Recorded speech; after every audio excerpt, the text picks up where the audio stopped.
Dyson sphere is an imaginary megastructure that would collect the energy of a star and convert it to usable power on a planetary scale.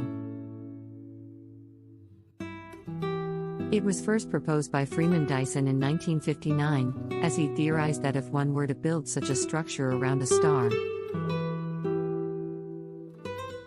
it could be used to provide an inexhaustible source of energy for life on the planet. The idea behind the concept is that if one were to build such a structure around a star, it would capture all of its energy and convert it into usable power on a planetary scale. This would allow for an inexhaustible supply of energy for life on the planet. The sphere would consist of a spherical shell with a radius large enough to encompass the star, rotating around the star at a distance that would allow it to absorb all or most of the starlight.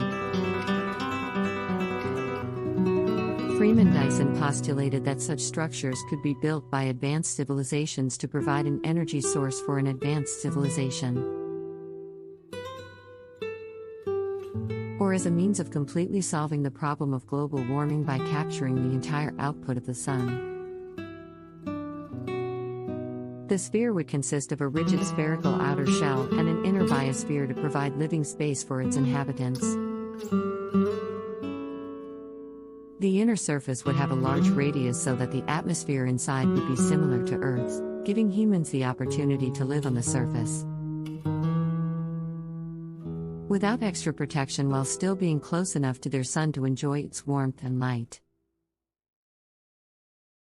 The sphere would act as a gigantic solar panel, collecting the star's energy to power an advanced civilization. Dyson sphere may be constructed by gradually accreting planetoids around the star, using mass drivers or other propulsion systems such as solar sails so that they can move independently but always remain at a safe distance from each other and from the star. It is a way to address the problem faced by all nuclear fusion-based civilizations. Eventually the available fuel will run out. The problem with this idea is that it would take an enormous amount of material to build such a structure, and it would have to be constantly moving to avoid the star's gravitational pull.